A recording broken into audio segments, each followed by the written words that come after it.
MOON, that's Bell's podcast. It's the Winning Touch podcast. And yes, before you ask, I'm watching The Stand. I'm watching with my dad because he's down for a couple days because he's not doing so well. Just to reiterate, I think I talked about this before, but he has Parkinson's. He's had it for quite some time, but it's getting worse. That's the rundown of it. So he's down here. He is staying with my sister, who lives across the road, which actually works out because then he can come over and we can watch a pretty cool movie from 1994. Took a while to get into it, but I actually do like it. It is based on a Stephen King novel, so you know that's going to be something. This microphone is fucking with me, but hey, microphones do that sometimes. Pardon me. However, it's been interesting. It's been rough, for sure. Nobody wants a family member being sick. You know, typical kind of thing. My dad he's still around. It's Parkinson's, it doesn't go away. It sucks. But I am spending more time with him. On the weekend we went out to a little spot called Island Lake, and I really enjoyed that. We didn't walk the whole thing because it's a long walk. He's not in the best shape. So we did that, and it was pretty cool. We saw a family of Canadian geese, so that was alright. There was the two parents, the full-grown ones, the mom and the dad, and there was like 6 or 7 little chicks, little yellow birds, and they were swimming in the water. It was pretty cool. They got like a family structure. I don't know which adult was which, but one of the adults was in the front and one of the other ones was in the back, and they were all swimming in a line, and the baby chicks stayed in between them, and yeah, it was pretty cool. But there's a couple spots in the Island Lake Trail where they have bridges that go over the water, so you know, I stopped and looked at them and snapped a picture, made a little video, so I'll put that up. Check it out on my Instagram. It's not up yet, so don't go run and do it. Okay? Okay. But it's up. It will be up. Probably tomorrow. Unless I forget, because there's some shit going on. Yeah, you know, mainly my dad. Like I say, he was pretty good talk. It's good and bad that he's down here. It's down here because he's having such a hard time, but it's good that I'm spending time with him. I mean, he came over tonight. We watched The Stand. We watched the third part of it because it's broken up to 4 parts. If you like older movies, check it out. It's fun. And yeah, so he came over tonight and hung out for about 2 hours. Maybe more. Yeah, we went for a walk and grabbed lunch on the weekend, so that was cool. What can I say about it? It's a motherfucker, man. It sucks. He's deteriorating. It's really tough because, like, yesterday when we were going for that big walk, it was fun, and he was talking coherently, and, you know, it's hard for him to get around, but he was telling me about he's a big war buff. He's pretty fascinated with World War II. And he's read a lot about it, so he's pretty educated on it, you'd say. And yeah, so he was talking about this. He's telling me about this one Japanese pilot. He's talking a lot about the difference between the American planes and the Japanese planes and all kinds of stuff. But there was this one Japanese pilot that went up, and I guess he was looking for Americans, so we can shoot them, bang bang. That's how I'm putting it. And so he sees, I think it was like 4 planes. He thought they were one type, Thunderbolt or something. Apparently these ones were the easiest to shoot down. So there was 4 of them. He thought he could do it. So he got, like above and behind them. And he went down and in, and then too late realized they were not the airplanes he thought they were. So, and these things had big 50 caliber guns on the back. So as soon as they saw him come, they just lit his ass up. They shot him up. He got hit in the head. Like, he has a helmet, but still, it's a fucking big ass bullet to the head. He lost. He couldn't see out of one eye because it fucked up that side of his head. Still alive, could still fly. He was, I think my dad said, like 1,000 miles from the landing strip. Dude still makes it back and lands the plane. So they get him back. They get him in the hospital. And they just patched him back up. Apparently the dude wrote a book. I wish I could remember his name. I probably should have looked it up before, but he wrote a book. I think it's called Fighter Pilot. Or Pilot? Fighter Pilot, I think. I'll double check and I'll not probably talk about it again. But yeah, it was a cool story. And so yeah, why do I talk about that? Because we're going around, we're talking. Me and my dad are spending quality time together, which is awesome. And he's coherent, he's intelligent, he's remembering things, and he goes through periods where he doesn't talk a lot. And then there's other days that are not good, like full-blown hallucinations and driving his car when he shouldn't be driving his car. The medication he's on, it affects his vision. But it's, again, a motherfucker because he's aware of it. He called me a while back and asked me if I was up there. He lives like 3 hours away. No, Dad, I'm home. He just kind of laughed. It's like, oh, I thought I saw you here. And kind of laughed it off. Talked to him for a little bit, but he sounded like he wanted to get off the phone. So,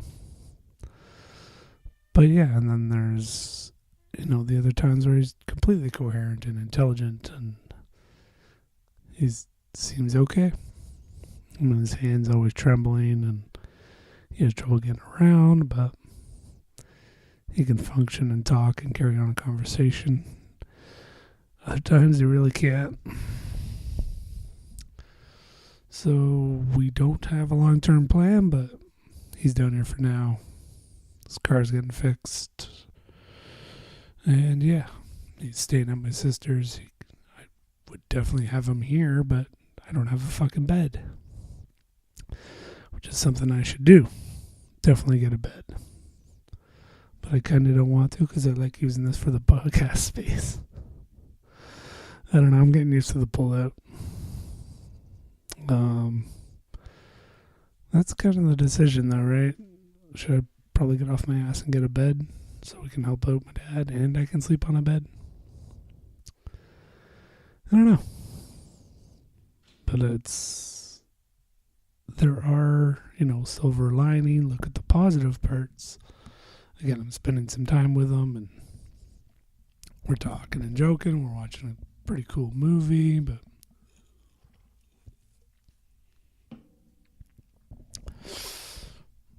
it also, it's breaking up my patterns. My patterns of coming home, watch TV, till I go to bed. Or weekends kind of just sitting around, dicking around the house. But no. It's getting nicer out in my area. It's starting to warm up fucking finally. So I like that. I'm trying the... So yeah, and my dad doesn't want to sit around all day. Even though he's in his 70s with Parkinson's, he doesn't want to sit around all day. He needs to get out. He needs to do shit. So, if my sister's tied up and doing something with her kids or whatever, well, I'm here. For weekends, I'm pretty much free all the time. I did go out on the Saturday there, but we'll talk about that after. And so, yeah, we go out and walk with them and shoot the shit and try to shoot the shit. So yeah, it's giving me more, I don't want to say something to do because that sounds kind of cold and crass, but it's kind of what it breaks it down to. It's giving me a little more purpose to get off my ass, which I think we can agree is a good thing. Yeah. So that's how that's going. Call it what it is. He's falling apart. He's on the downslope. I don't know how it's going to be by the end of the year. His house isn't done. He's still working on it. I asked him flat out how it's coming. He said not good. He's trying to do the siding on his house. So he's telling me about that. And I asked him how that's going, and he said not good. Because apparently it's not lined up or whatnot. I don't know what he means. I haven't seen it. So yeah. What do? Try to make the best of it. Spend time with them. And figure the shit out. Not trying to be a Debbie Downer. I'm reiterating what is happening. This is a major part of my life right now. It has been for a while. And so, of course, I'm going to talk about it. Because this is the podcast / therapy. Dr. Motherfucker in the house. So, what to kind of recap, last week I said I was getting my mixer. I still haven't done it. I should probably just pick up the goddamn phone and order it right now. But I'm in the middle of something. And I keep making excuses. And should I spend the money? And you actually don't have to spend a lot of money. You can. There's fucking major ones that are like $3,000 or whatever. So yeah, it's work in progress. You know what? It's been bugging me all day. By the time I'm done this, not by the time I'm done this, but when I go to bed, I'm probably just gonna go on Amazon and order the damn thing. But I've been procrastinating and finding excuses not to. Like I want to go to a store and get it right away. But I've already waited like a solid week because I can't find them. And, I get off and places are closed and blah, blah, blah. So, yeah, there's that. Otherwise, I would have had other people on already. My buddy Sean came over on the weekend, on Saturday. So, fucking hell. Goddamn yawning. Am I right? That's what happens when you podcast late at night. So yeah, Sean came over and we went out and grabbed a couple pints. He had one because he's a responsible individual. I had more than one because it was my birthday and that was my excuse. So we went down to our favorite little pub. It's called The Hatter. I like it there. I wasn't looking to rage or anything, and so we walk in, there's maybe 7 other people in there. Saturday night. Yeah. And so the server comes up, attractive woman in a red dress. And she's cool too. She's shooting the shit with us and, joking around, doing her thing. All good. One of the first things she says is, we are closing up a little earlier tonight. And I was like, yeah, okay, I get it. Yeah, I get it. It's slow. You want to fucking go home.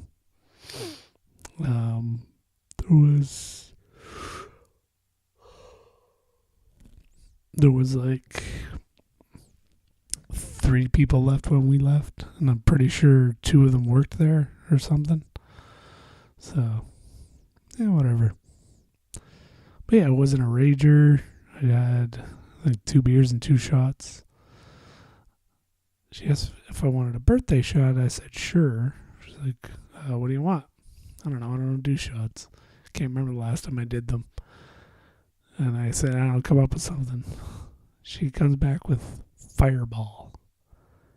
That's it. Not Fireball mixed with a bunch of other shit. Just straight Fireball. I'm like, come on. That's not very creative. And after that, I had a Irish car bomb, which I enjoyed. Freaking yawning. Maybe if I open my eyes nice and wide, I won't yawn like that. That's my trick. So yeah, it was fun. It was chill and not 19. It was a party. Yeah, it was fun. I'm turning 37. I don't want to rage. It's cool. I got out of the house, hung out with my buddy. I was watching The Stand when he came, so we watched like 20 minutes of it. It was like the last little bit of the first part. Because I had 4 parts. Son of a bitch. I'm going to stop doing these late. I really do. I should actually start doing them in the morning. I think I'll do that. However, yeah, so we watched parts of it. He ripped on it. He did not like it. He thought it was cheesy. I'm like, yeah, it's from 94, man. And he basically talked about it all night. I went straight to the bathroom when we went to the pub, and I came back and he was talking to the waitress about it. Every time she came back, he kept bringing it up. And it's got Rob Lowe in it, a young, sexy Rob Lowe, and he keeps talking about Rob Lowe. And if you got a problem with The Stand, we're gonna fucking see you in the parking lot. He kept going on shit like that. It was hilarious. He go to me, he's like, I don't know what I was talking about, man. He's like, I'm trying. And yeah, I guess I wasn't chatting it up too much. But yeah, we shot this shit, and we did go laugh. Fucking MOON, that spells tired. But I gotta do this. I will do half an hour. This is the first time I've been tired on the podcast.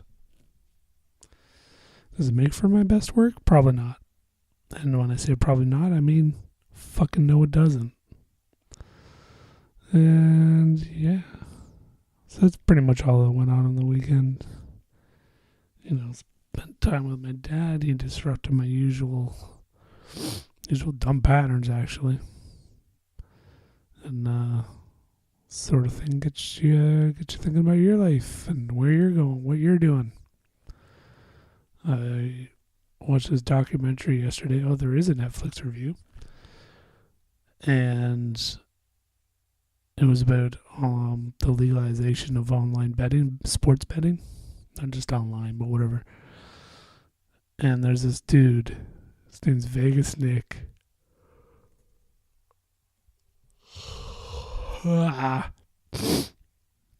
He's going on about the power of social media, which I'm all about right now too.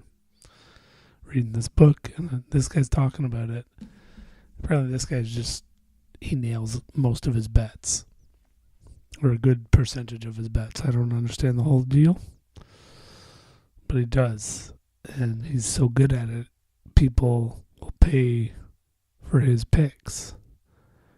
They pay like $500. It's like a subscription or some shit, or just one-offs. And he goes online, he does the Instagram and the Snapchat, he puts it all up, and Twitter and that, like I'm doing now.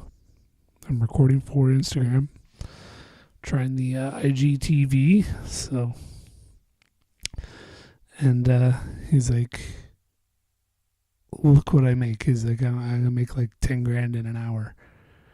He's like, I'm probably gonna make like 50 grand by the end of the day. And he fucking did. fucking guy's got it figured out. I don't care if it's gambling or whatever. There's a better fucking way. Guy made 50 grand in a day. That's what I made last year. Yeah. So that's part of the reason I do this. It's a better way. There is. And this guy figured it out, and so other people do as well. 50 grand in a day. Holy shit. Even if you made 10 grand a day, if you did that consistently for a year, you're living good. Let's say that. And there's always bets. There's fucking football's the biggest one, obviously. It's like billions of dollars a year. Baseball, hockey, UFC. Vegas Nick made a good chunk of his money on UFC. He bet Holly Holm against Ronda Rousey. I think Holly Holm was like an 11-1 underdog. So he aced that. Next fight, he bets on Misha to beat Holly. We're watching all these fights. Incredible. Misha beats Holly. He wins that one. I think when Holly won was the biggest UFC payout ever that he got. So, yeah. Dude's got it figured out. He's got part of it figured out. Because, spoilers, there's another part where he's talking about his parents. And a lot of the time he goes to his folks' place. He's got like $1 trillion house. He goes to his folks' place to watch the games. They've got a nice house too. He probably bought it for him, as he should. And part of the reason is because he's fucking lonely at home. Everything about, again, classic story. Everything you possibly want. Fat house. A Ferrari and a Bentley. I think the Bentley's his daily. And lives in LA. Probably does pretty good in those fucking ladies. With the women. Because women like stuff. I don't mean that. I'm just being weird. But yeah. He's got it figured out except for that one aspect. I didn't say he was married and, obviously no kids. He's just crushing it in the betting. That's for damn sure. Crushing it in the finances. And doesn't look that fucking hard. He's not crawling around on his knees looking for serial numbers like yours truly. Yeah, I'm getting tired of it. I mean, I kind of am, but I'm not. I think when I compare it to just doing some bets, I am. But, I don't know. Let's call it what it is. When I am working and I'm figuring this shit out and I get my tunnel vision, that's what I'm doing. And I zero in on it and time flies by. But I am getting the hang of it. I do feel better about it. Just hired a new guy. Yes, sir. Yes, sir. He's an old Chinese dude. It's all good. I'm not going to say his name. But good dude. Smart guy. Ton of experience. More experience than me. Which is awesome because I'm going to be working with him sometimes. And, like all the successful people say, Gary Vee says, Tony Robbins, Stefan Poleranos, the life mastery guy. He says it too. If you're around an expert, somebody that's awesome, you can milk them for info, ask questions, ask a ton of questions, spend time with them. And that's what I'm going to do with this guy. This guy was telling me he'll get like a 60-inch TV and he knows how to fix it. How sometimes too, you just quit.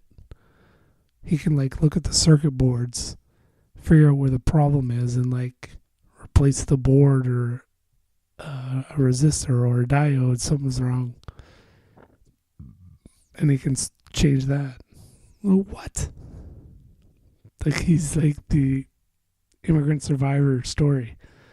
Smart dude, knows how shit works.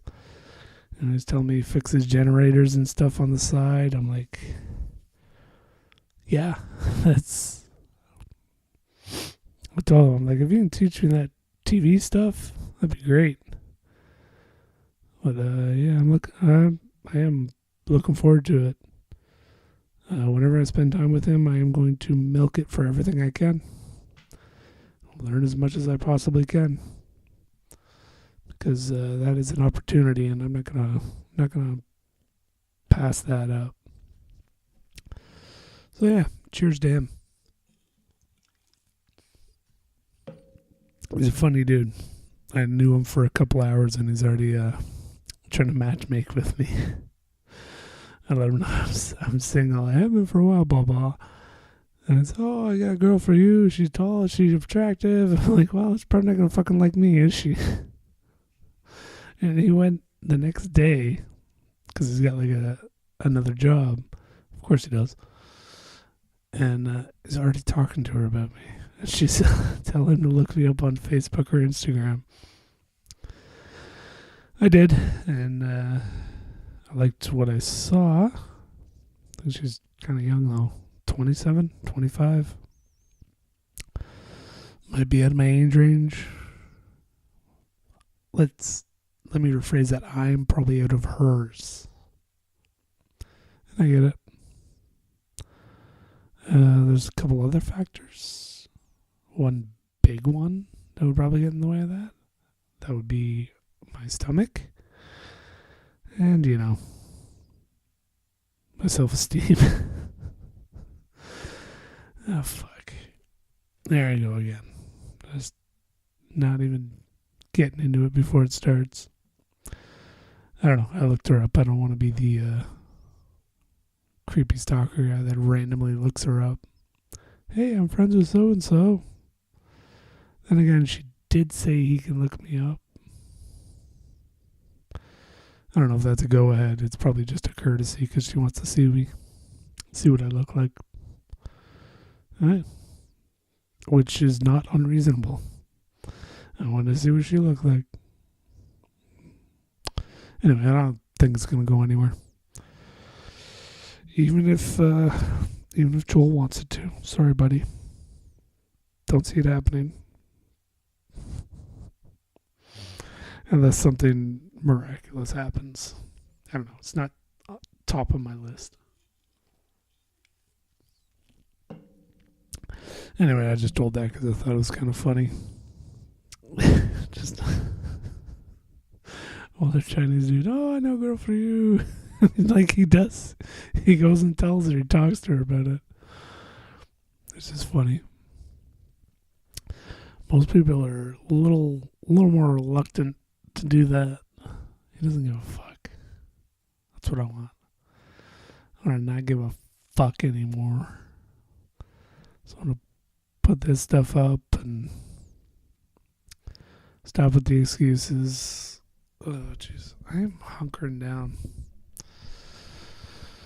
Microphone moving. Sounds. Sorry about that. Putting it up so it'll make me sit up straighter. Maybe I'll look better on the IGTV.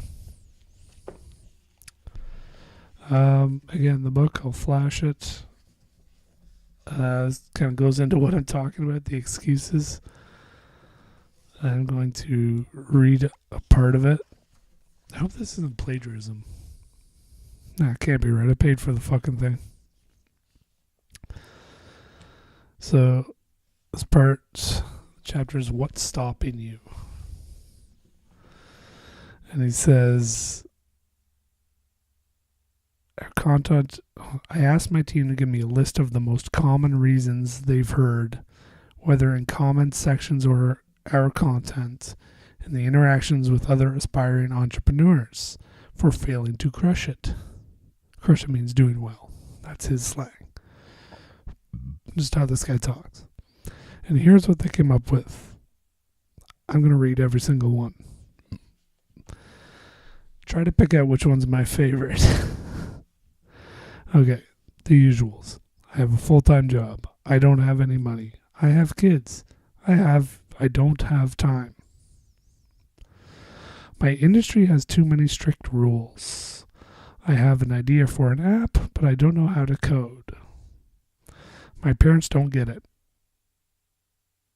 Okay. They don't need to. My family is holding me back.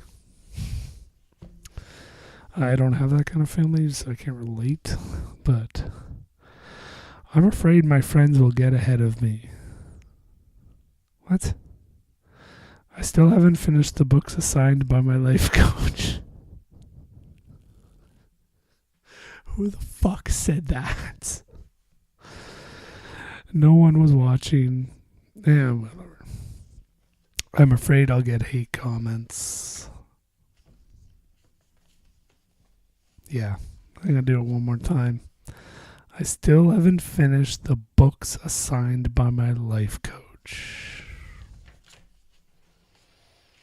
My life coach. What the fuck? Please, somebody comment.